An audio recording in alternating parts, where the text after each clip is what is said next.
লাইলাতুল কদরে, ভাগ্য রজনীতে। ওয়ামা আদরাকা মা লাইলাতুল কদর, হে নবী মুহাম্মদ সাল্লাল্লাহু আলাইহি ওয়াসাল্লাম, আপনি কি জানেন লাইলাতুল কদর কি জিনিস? লাইলাতুল কদরি খায়রুম মিন আলফি শাহর, লাইলাতুল কদর হচ্ছে হাজার মাসের চাইতে উত্তম। এখানে গাণিতিক ভাবে ব্যাখ্যা করতে যাবেন না 1000 মাস সমান সমান কত বছর হয়, ব্যাপারটা এমন নয়। এখানে আধিক্য বোঝানো হয়েছে। হাজার হাজার মাস ইবাদত করলে যে নেকি হয়, এক রাত ইবাদত করলে সে নেকি হয়ে যাবে ইনশাআল্লাহ। এই রাতে কি হয়? স্পেশাল তানাজ্জালুল মালাইকাতু ওয়ার রূহ। এই মাসে আল্লাহর পক্ষ থেকে আল্লাহর ফেরেশতারা নেমে আসেন। কোথায় নেমে আসেন? পৃথিবীতে। তাদের সর্দার হিসেবে থাকেন জিবরাইল আলাইহিস সালাম। তানাজ্জালুল মালাইকাতু ওয়ার রূহু ফিহা বিইذনি রাব্বিহিম, আল্লাহর রবের আদেশে তারা এই কাজটা করেন। মিন কুল্লি আমর, প্রত্যেকটা বিষয়ের ফয়সালা হয় এই রাতে। আপনার আমার তাকদীর লেখা হয়েছে আসমান জমিন সৃষ্টির 50,000 বছর আগে। আপনার আমার তাকদীর লেখা হয়েছে আসমান জমিন সৃষ্টির 50,000 বছর আগে। আল্লাহ পাক সমস্ত সৃষ্টির তাকদীর লিখেছেন প্রথম দফায়। দ্বিতীয় দফায় তাকদীর লেখা হয়েছে যখন আমার আপনার রূহ আমাদের মায়ের গর্ভে ছিল 4 মাস 10 দিন বয়স। ওই সময় আল্লাহর পক্ষ থেকে ফেরেশতা আসেন, এসে লিখে দেন তার হায়াত, তার রিজিক, সে সৌভাগ্যবান না দুর্ভাগ্যবান। এরপর রূহটাকে ফুঁকে দেন, বাচ্চা নড়াচড়া শুরু করে। এর আগ পর্যন্ত পেটের মধ্যে বাচ্চা নড়াচড়া করে না। যখন রূহটা ফুঁকে দেওয়া হয় তারপর থেকে বাচ্চা নড়াচড়া শুরু করে। দ্বিতীয় দফায় তাকদীর লেখা হয়। এরপরে তৃতীয় দফা লেখা হয় এই লাইলাতুল কদরে, যে আগামী 1 বছর কি হবে, আপনি কি করবেন, অর্থাৎ 1 বছরের বাজেট প্রণয়ন করা হয় প্রত্যেক লাইলাতুল কদরে। তানাজ্জালুল মালাইকাতু ওয়ার রূহ ফিহা বিইذনি রাব্বিহিম মিন কুল্লি আমর। এই রাতের আরেকটা বৈশিষ্ট্য হচ্ছে সালামুন হিয়া হাত্তা মাতলাইল ফজর, ফজর পর্যন্ত এই রাতে শান্তি শান্তি শান্তি শান্তি প্রশান্তি বজায় থাকে। এই রাতে আপনি যে দোয়া করবেন, যে কোনো দোয়াই করবেন, যদি আপনার রিজিকটা হালাল হয় ইনশাআল্লাহ কবুল হয়ে যাবে, যে কোনো দোয়া। এই রাতে যারা ইবাদত করে দাঁড়িয়ে দাঁড়িয়ে, তাদের চতুর্দিকে ফেরেশতারা সমবেত হন, তাদের দোয়ায় তারা শরীক হন, তাদের জন্য দোয়া করতে থাকেন। ঠিক তখনই দেখবেন মুমিন বান্দার চোখ দিয়ে টপ টপ করে পানি পড়া শুরু হয়েছে। আপনি ফিল করতে পারবেন যে আপনার দোয়া আল্লাহ কবুল করছেন। এই রাতের ইবাদতকে 1000 মাস দিয়ে গুণ করলেও কখনো সমান হবে না। একটা রাত ইবাদত করলে আপনি হাজার হাজার মাসের নেকি পাচ্ছেন। এই সুযোগটাকে ছেড়ে দেওয়া যায়? কবে এই রাত স্পেসিফিকলি বলা যাবে না, 27 তারিখেই স্পেসিফিকলি বলা যাবে না যে 21-এর রাতেই, 23-এর রাতেই বা 25-এর রাতেই, নির্দিষ্ট করে বলার কোনো সুযোগ নাই। নবী সাল্লাল্লাহু আলাইহি ওয়াসাল্লাম লাইলাতুল কদর পেয়েছেন এবং ওই রাতে বৃষ্টি হচ্ছিল। তিনি সিজদা করছেন, তার কপালের মধ্যে মসজিদে নববীর যে মাটি আছে এই মাটির কাদা লেগেছিল। তখন কিন্তু মসজিদ টাইলস ফিটিং ছিল না, মাটির মসজিদ থেকে নবী সাল্লাল্লাহু আলাইহি ওয়াসাল্লাম বিশ্ব পরিচালনা করেছেন। আর আমাদের এখন তাজমহলের মতো মসজিদ, হেদায়েতের কোনো হাও নাই এখানে। এটা আখিরুজ জামানের সাইন, মসজিদগুলো হবে চাকচিক্যময়, হেদায়েত শূন্য। হাদিস একদম স্পষ্ট আছে, মসজিদ হবে চাকচিক্যময় কিন্তু হেদায়েত শূন্য। ইভেন দেখবেন নামাজ পড়ছে মুসল্লি, পাশে হই হুল্লা করছে। দিনের কথা আলোচনা হলে বা নামাজ পড়লে, কেউ কোরআন তেলাওয়াত করলে আদবের সাথে যে পাশে শোরগোল করতে হয় না, এটাও এখন বুঝাতে হয়। বুঝাতে গিয়ে যদি আপনি এই আয়াত তেলাওয়াত করেন, লাহুম কুলুবুন লা ইয়াফকাহুনা বিহা, কিছু মানুষকে আল্লাহ পাক কলব দিয়েছেন বোঝে না। ওয়ালাহুম আযানুন লা ইয়াসমাউনা বিহা, কিছু মানুষকে আল্লাহ পাক কান দিয়েছেন শোনে না। ওয়ালাহুম আ'য়ুনুন লা ইউবসিরুনা বিহা, কিছু মানুষকে আল্লাহ পাক চোখ দিয়েছেন দেখে না। উলাইকা কাল আনআম, এরা আনআমের মতো। বাল হুম আদাল, বরং তার চাইতেও নিকৃষ্ট। তখন কিছু মানুষের ইগোতে লেগে যায়। আচরণ কিন্তু এমনই। কোরআন যেখানে তেলাওয়াত করা হচ্ছে, নবীর হাদিসের কথা বলা হচ্ছে, সেখানে উঁচু স্বরে কথা বলা জায়েজ নেই। নামাজ পড়ছে একজন ব্যক্তি, সে আল্লাহর সাথে সরাসরি কথা বলছে, তার পাশে কথা বলা জায়েজ নেই। এমনকি নামাজরত ব্যক্তির পাশে কোরআন তেলাওয়াত করাও জায়েজ নেই। আমি কথা কি বুঝতে পারছেন? একজন ব্যক্তি নামাজে দাঁড়িয়েছে, আল্লাহর সাথে কথা বলছে, পাশে আপনি কোরআন তেলাওয়াত করতে পারবেন না জোরে জোরে। মনে মনে করতে হবে, করতে চাইলে মনে মনে করতে হবে। অনেক সময় মসজিদের ভিতরে দেখবেন নামাজ পড়া হচ্ছে, শোরগোল করছে। নবী সাল্লাল্লাহু আলাইহি ওয়াসাল্লাম বলেছিলেন, আখিরুজ জামানে, তিরমিজিতে আছে হাদিসটা, আখিরুজ জামানে ইসলামের নামটুকু থাকবে, ইসলামের প্রকৃত বিষয়গুলো থাকবে না। কোরআনের মাসহাফ থাকবে, যে মাসহাফ, কোরআনের মাসহাফটা থাকবে, এর শিক্ষাগুলো থাকবে না। মসজিদগুলো হবে চাকচিক্যময়, কিন্তু মসজিদ হবে হেদায়েত শূন্য। আর চতুর্থ লাইনটা আরো ভয়ঙ্কর।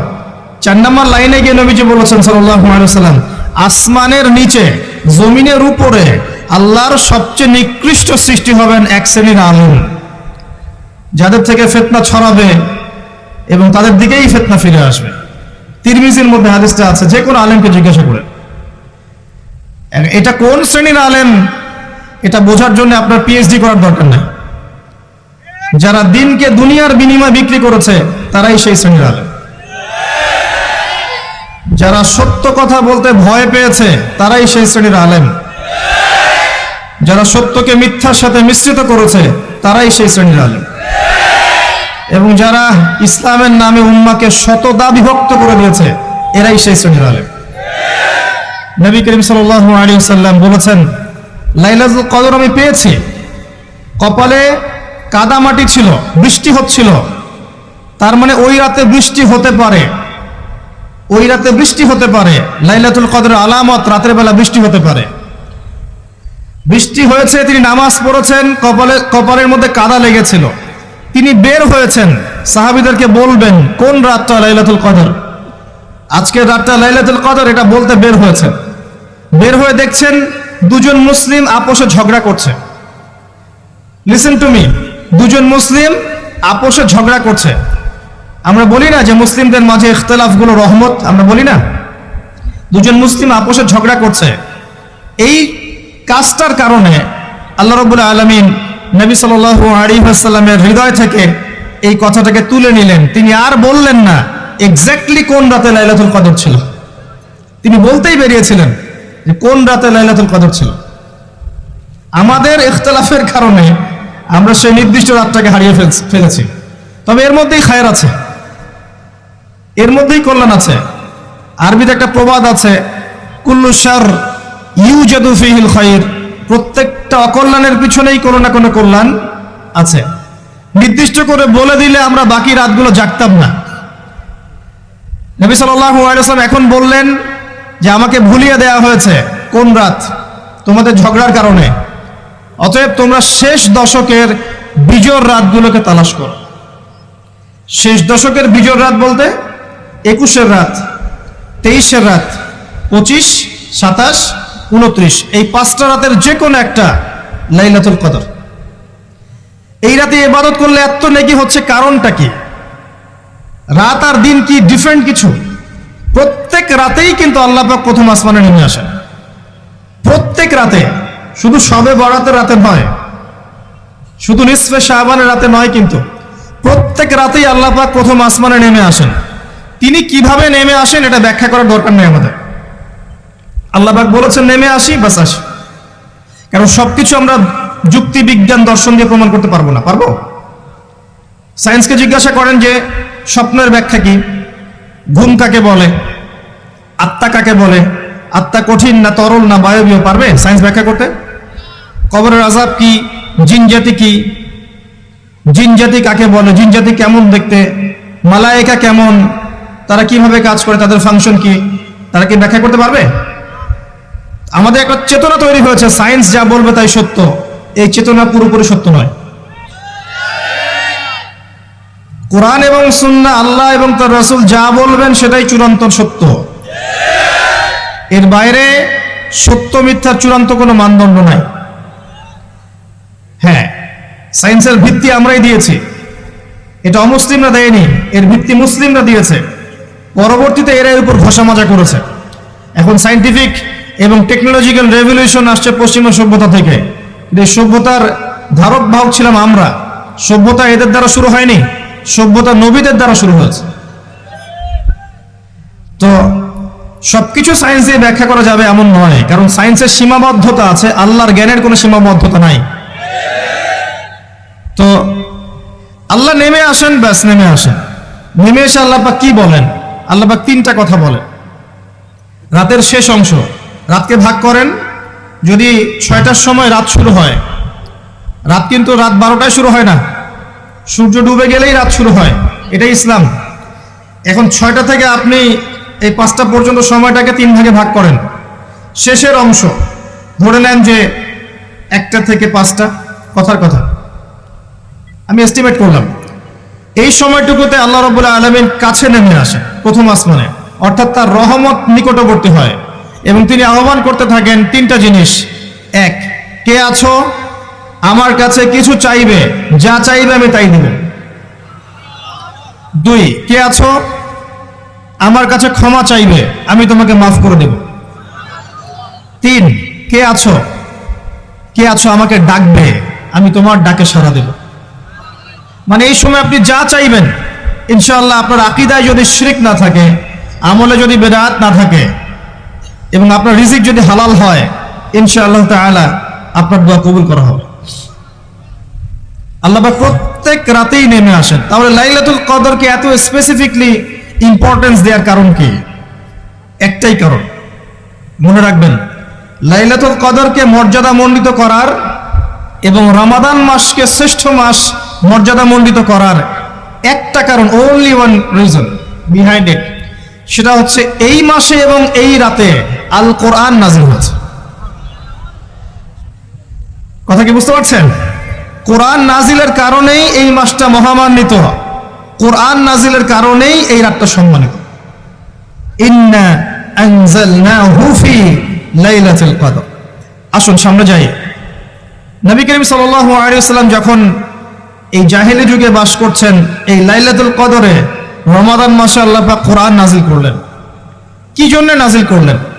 কারণ এই সমাজটাকে পরিবর্তন করার জন্য, সমাজের জাহিলিয়াতগুলোকে দূর করার জন্য নবী করিম সাল্লাল্লাহু আলাইহি ওয়াসাল্লাম প্রচন্ড ফিকির করতেন। কি করা যায়, কি করলে মানুষগুলো শিরক ছেড়ে দিবে, কি করলে সুদ বন্ধ হবে, কি করলে মাদক থেকে মানুষ দূরে থাকবে, কি করলে নারীর সম্মান বৃদ্ধি পাবে, তিনি ভাবতেন। কিভাবে গোত্রীয় হানাহানি বন্ধ করা যায়, তিনি এগুলো ভাবতে থাকতেন। হেরা গুহায় বসে তিনি এগুলো ভাবতেন, কি করা যায়। যুবক বয়সে তিনি হিলফুল ফুজুর তৈরি করেছেন এগুলো সমস্যা দূর করার জন্য, কিন্তু পরিপূর্ণরূপে সফল হয়েছেন বলতে পারি না আমরা, কারণ তখন ওহী আসেনি। এই ভাবতে ভাবতে ভাবতে ভাবতে একদিন এক রাতে তার কাছে আল্লাহর পক্ষ থেকে কোরআন নাজিল হলো। সূরা আলাকের প্রথম 5টা আয়াত, বিসমিল্লাহির রহমানির রহিম, ইকরা বিসমি রাব্বিকাল্লাযী খালাক। পড়ুন আপনার রবের নামে, যিনি আপনাকে সৃষ্টি করেছেন। খালাকাল ইনসানা মিন আলাক, যিনি মানুষকে সৃষ্টি করেছেন জমাট বাঁধা রক্তপিণ্ড থেকে। আমরা সবাই জমাট বাঁধা রক্তপিণ্ড ছিলাম মায়ের পেটে। আজকে আমরা আল্লাহর দ্রোহী হয়েছি, কিন্তু আমরা পেটের মধ্যে এতটুকু জমাট বাঁধা রক্তপিণ্ড ছিলাম। সূরা ইয়াসিনের মধ্যে আল্লাহ পাক এই কথাটা বলেছেন, তোমাদেরকে তো নুতফা থেকে সৃষ্টি করেছি, ফাইদা হুয়া খাসীমুম মুবিন, যখন সে বড় হয়েছে সুস্পষ্টভাবে আল্লাহর বিরুদ্ধাচরণ করছে। ঈদের যে শপিংটার কথা বলছি, এটা এই কারণে বলছি, লাস্টের দশকে আমরা ঈদের শপিং এ বেশি ব্যস্ত থাকি, এতে করে লাইলাতুল কদরটা আমরা হারিয়ে ফেলি। লাস্টের দশক আমরা হয় ইতিকাফ করব, না হলে বাসায় নামাজ পড়বো, পরিবার বর্গকে নিয়ে রাত জাগবো। পারা যাবে ইনশাআল্লাহ? তারাবির নামাজ তো পড়বোই ইনশাআল্লাহ জামাতে। এবং আপনি 20 পড়েন আর 8 পড়েন, আপনি নামাজের কোয়ালিটিটাকে ভালো করার চেষ্টা করেন, নামাজের কোয়ালিটিটাকে বেস্ট করেন, ধীরে ধীরে তেলাওয়াত করেন, ধীরে ধীরে রুকু সিজদা করেন, নামাজটাকে এনজয় করেন, সময় নিয়ে, টাইম নিয়ে, 2 ঘন্টা সময় লাগুক, 3 ঘন্টা সময় লাগুক, এনজয় করে নামাজ